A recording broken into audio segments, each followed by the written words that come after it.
Olá, queridos. Mais uma vez nós estamos aqui para dar continuidade ao nosso fechamento de todo o conteúdo da revista número 1.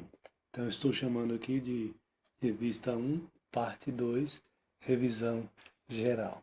Vocês se lembram que na semana passada nós falamos sobre esses 4 primeiros temas, né? Profissão de fé, escritura, trindade e existência de Deus. E agora eu pretendo fechar com o restante do conteúdo dessa revista. Então vamos lá. A missão aqui quase impossível, mas vamos lá, com a graça de Deus. Então, relembrando, né, falando para vocês da divindade e do senhorio de Cristo. Esses dois temas são muito importantes, são doutrinas bíblicas e que é fundamental para a nossa fé cristã. Primeiramente, a questão da divindade de Cristo ele é divino, obviamente, porque ele é o Filho de Deus. O Salmo 2,7 faz essa belíssima declaração: Tu és meu filho. E tem outra declaração também magnífica, que é lá em Lucas 3,21, quando Jesus é batizado, o céu se abre e ouve-se a voz do Pai: Este é o meu filho amado, em quem eu me comprazo, em quem eu tenho prazer. Isso aponta, isso revela a divindade de Jesus Cristo. Um detalhe interessante para a gente lembrar novamente é que nós somos filhos de Deus, mas não somos filhos de Deus por adoção. Jesus é o único que foi gerado, é filho gerado por Deus. E por ele ter sido gerado, Jesus tem uma relação de igualdade com o Pai. É por isso que o Evangelho de João, no capítulo 1, faz essa declaração: o Verbo era Deus. E mais adiante, o próprio Jesus vai dizer: eu e o Pai somos um. E quem me vê a mim, vê o Pai. Isso aponta para Jesus Cristo em pé de igualdade com Deus, da mesma essência do Pai, revelando a sua divindade. E mais adiante ele vai fazer essa outra declaração maravilhosa, que toda autoridade me foi dada no céu e na terra. E aí entra o verdadeiro crente, porque o verdadeiro crente ele vai reconhecer a divindade de Jesus e confessa, crê em sua morte substitutiva. Ele crê que Jesus morreu em seu lugar. Jesus morreu em nosso lugar e essa é a base única para a nossa salvação. Nós sabemos que sem o sacrifício de Jesus não haveria salvação. Então, como filho de Deus, como filho, Deus, essa declaração de Filipenses aqui magnífica, Deus o exaltou sobremaneira e lhe deu um nome que está acima de todo nome, para que ao nome de Jesus se dobre todo o joelho, nos céus, na terra e debaixo da terra. E toda língua confesse que Jesus é Senhor, para a glória de Deus Pai. Então veja que a divindade de Cristo é basicamente por ele ter sido gerado do Pai. Ele é da mesma essência do Pai. E isto mostra Jesus numa relação de igualdade com Deus, portanto, revelando assim a sua divindade. E se ele é filho de Deus, gerado por Deus, ele é Senhor. A doutrina do senhorio de Cristo também é muito importante. E como Senhor das nossas vidas, ele exige exclusividade. Por isso, ele declara lá em Mateus 6 que ninguém pode servir a dois senhores. É o próprio Jesus quem declara isso. Então, o crente, ele vai reconhecer um só Senhor na sua vida, que é Jesus Cristo. O vínculo que nos une, nós, a Cristo, é o amor. Por quê? Foi por amor que Jesus se entregou por nós. E nós agora respondemos também com amor a Ele, entregando-lhe a nossa vida em plena sujeição e obediência exclusivas ao Senhor Jesus Cristo como Senhor das nossas vidas. Senhor também, a palavra Senhor na Bíblia aponta para a realeza.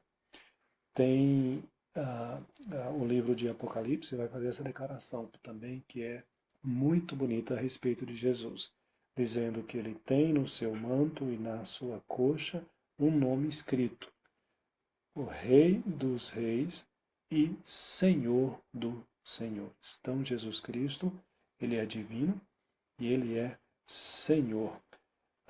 Então, reconhecer a realeza de Jesus serve de conforto para nós, porque assim nós sabemos que em Cristo, como a própria palavra de Deus nos ensina, nós somos mais que vencedores. Então, Jesus Cristo é o seu Senhor, é o meu Senhor, e Ele é o dono absoluto das nossas vidas, e, portanto, somente a Ele nós devemos lealdade plena em amor, somente a Ele como Senhor das nossas vidas. Então, diante dele, nos ajoelhamos, nos prostramos em plena reverência e submissão, reconhecendo o senhorio de Cristo sobre as nossas vidas, reconhecendo a sua divindade. A encarnação de Jesus Cristo é muito importante também nós relembrarmos que essa é uma doutrina bíblica fundamental para a nossa fé também. Maria, a mãe de Jesus, era virgem e temente a Deus quando se achou grávida dele, e isso nós encontramos registrado nas Escrituras Sagradas. Ela foi virgem antes e durante a gestação, porque até então ela não havia tido relação sexual com homem algum, conforme diz o evangelista Lucas, a palavra de Deus. Porém, depois que Jesus nasceu, Maria teve uma vida normal, como esposa e até como mãe de outros filhos. Todos esses textos aqui comprovam isso, que Maria foi uma esposa e uma mãe, como qualquer outra. O detalhe, a diferença está aqui na concepção. A concepção de Cristo foi obra do Espírito Santo. O próprio evangelista Lucas traz essa narrativa do anjo dizendo a respeito do Espírito Santo. Ele diz a Maria: descerá sobre ti o Espírito Santo e o poder do Altíssimo te envolverá com a sua sombra. Então, Jesus Cristo, ele é ser humano por causa do seu nascimento de mulher. Mas, ao mesmo tempo, ele é perfeitamente divino por causa da sua concepção, da ação do Espírito Santo na gestação. Ele teve uma concepção sobrenatural. Ele é o único, concluindo essa parte, ele é o único que tem duas naturezas, a divina e a humana. Isso, portanto, faz de Jesus o nosso Salvador perfeito. E aí nós temos, por que dizemos isso? Porque ele, somente o homem pode carregar os pecados do homem, e porque foi o homem que pecou. E somente Deus pode salvar o ser humano da morte eterna. Somente Deus pode salvar o pecador. Então você encontra em Jesus tanto a natureza humana quanto a natureza divina também. E isso faz de Jesus o nosso Salvador perfeito. Cristo, como homem humano, ele tomou sobre si as consequências do nosso pecado e assim ele pôde nos substituir diante da justiça de Deus. Por isso que ele paga o preço dos nossos pecados. Ele nos substitui, ele é condenado em nosso lugar. Então Jesus se torna o único mediador entre Deus e os homens, conforme Paulo nos ensina nesse texto de Timóteo e também o Evangelho de João, apontando para esse ensinamento.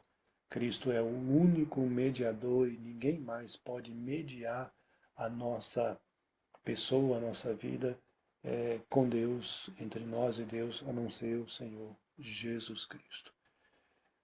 Bom, mas a fé cristã, ela ensina também a respeito da morte de Jesus Cristo.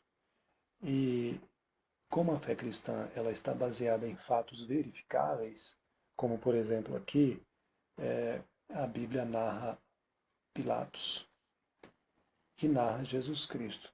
São dois personagens cujos nomes estão registrados na história da humanidade. Isso vai dar também legitimidade à morte de Cristo na cruz, de que ela foi real, de que ela de fato aconteceu. Olha só, Pilatos, ele foi governador da Judéia durante os anos 26 a 36 da era cristã. Ele era um governador muito autoconfiante. E essa autoconfiança dele ficou evidente ali com a prisão de Jesus, onde ele faz essa declaração, querendo demonstrar o seu poder, a sua autoridade. Mas essa autoconfiança de Pilatos foi repreendida por Jesus quando ele disse: nenhuma autoridade terias sobre mim se de cima não te fosse dada, mostrando para Deus. Né? Três fatos aqui marcam a vida de Pilatos nesse episódio da crucificação de Jesus Cristo. Primeiro que Pilatos ele foi convencido da maldade daqueles judeus, os líderes religiosos que queriam crucificar Jesus. Ele pôde perceber a maldade no coração daqueles judeus. Segundo, ele foi advertido pela sua própria esposa. Esse fato também é interessante. A esposa aconselhando, advertindo Pilatos a não se envolver neste caso, nesse julgamento. E o terceiro fato é que ele foi convencido da inocência do próprio Jesus Cristo. E esses três fatos compõem, então, essa narrativa a respeito da morte de Jesus. A morte de Jesus foi real, ela não foi uma invenção.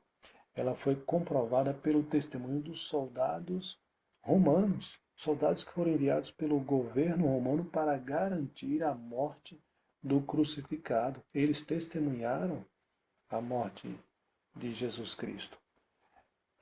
E por que Cristo morreu? Ele morreu no lugar de pecadores como eu e como você, oferecendo a sua vida como substituta pela minha e pela sua. Esse foi o preço que Jesus pagou por nós, pelos nossos pecados. E depois de morto ele foi sepultado, e a prova histórica do sepultamento de Jesus se dá pelo fato dele ter sido guardado por essa escolta de soldados do próprio governo romano. E quando Jesus então ao deixar a vida de Jesus, ele então ele entra no estado dos mortos, aquilo que a Bíblia chama de Hades, né? Jesus, quando ele é crucificado, morto e sepultado, ele desce ao Hades. O Hades, a Bíblia nos ensina que é o lugar dos mortos, ou o estado dos mortos. E isso não significa que Cristo ele recebeu maiores sofrimentos depois da sua morte. Na verdade, tudo foi concluído, encerrado. O ministério de Jesus foi encerrado lá na cruz do Calvário.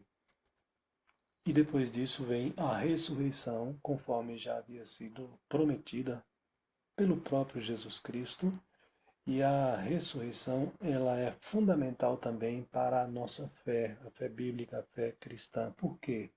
Porque se Cristo não tivesse ressuscitado, Paulo vai dizer, é vã a nossa pregação, é vã a nossa fé também. Então, veja a importância dessa doutrina da ressurreição de Jesus. Negar a ressurreição de Jesus destrói a fé cristã. Por isso ela é fundamental. E a Bíblia diz que Jesus ressuscitado, ele foi visto por mais de 500 pessoas. Né? Então a própria Bíblia prova a ressurreição de Jesus. Ela também narra aqui um episódio muito interessante dos sacerdotes dando dinheiro para os guardas, para os soldados, para que eles negassem. Os soldados testemunharam a ressurreição de Jesus e agora os principais sacerdotes não querem que essa notícia seja divulgada. Então eles querem comprar o silêncio dos soldados e dão dinheiro, pagam alto, muito dinheiro, diz a Bíblia, para que eles neguem, espalhem essa mentira. E outra coisa interessante é que depois da morte e ressurreição de Jesus Cristo, o Espírito Santo desce sobre a sua igreja, sobre os apóstolos, sobre os discípulos de Jesus no Pentecostes. E eles agora começam a dar testemunho corajosamente da ressurreição de Jesus. E aí você vê também Tomé sendo transformado radicalmente, Tomé que tem dificuldade para crer, e o próprio Saulo, que também vem ser convertido e se torna o Paulo, o apóstolo dos gentios. Tá bom, meus irmãos? Muito bem. A ressurreição de Cristo, ela começa a ser ensinada entre os próprios cristãos. Ela começa a ser tema das pregações da igreja primitiva. E no que consiste a ressurreição de Cristo? Consiste no fato dele ter voltado à vida. Estava morto e voltou à vida. Corpo e alma foram restaurados à sua pureza, à sua força plena e à sua perfeição originais, e elevado a um nível superior. O Cristo ressurreto, Cristo ressuscitado, ele é o Cristo que agora, ele, ao mesmo tempo que é o mesmo, ele era dificilmente reconhecido por aqueles que estavam com ele depois de ressuscitado. Ele ressuscitado era o mesmo, mas ao mesmo tempo ele podia aparecer e desaparecer repentinamente, como a Bíblia mostra isso.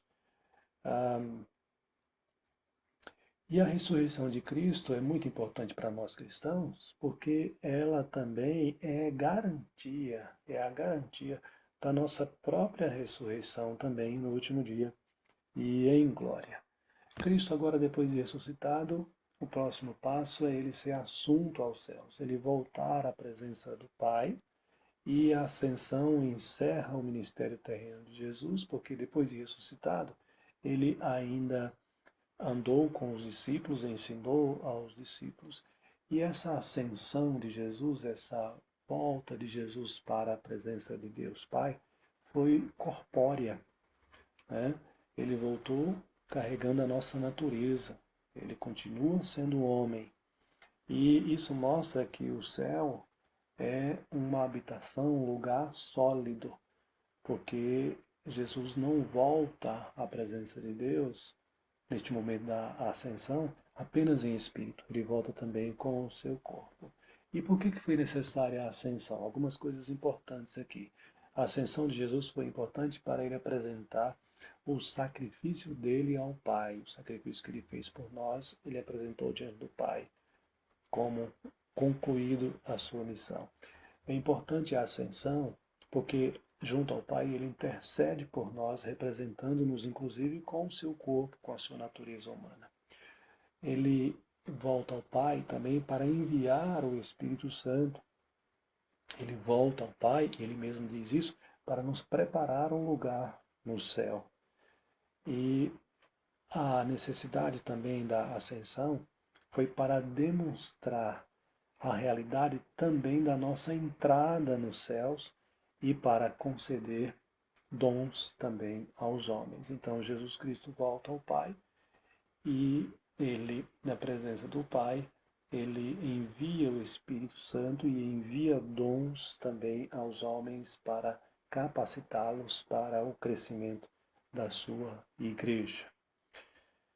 A realeza de Cristo, ela se dá por esse fato dele estar agora à destra de Deus. Isso significa que Jesus, à destra de Deus, ele recebeu a mais alta exaltação, o mais alto favor de Deus. E os apóstolos reconheceram na época dos seus ensinamentos também a realeza de Jesus. Isso foi ensinado pelos apóstolos. Não só os apóstolos, mas os próprios anjos também reconhecem a realeza de Cristo. E há esse cântico em Apocalipse, capítulo 11, versículo 15, dizendo que o reino do mundo se tornou de nosso Senhor e do seu Cristo.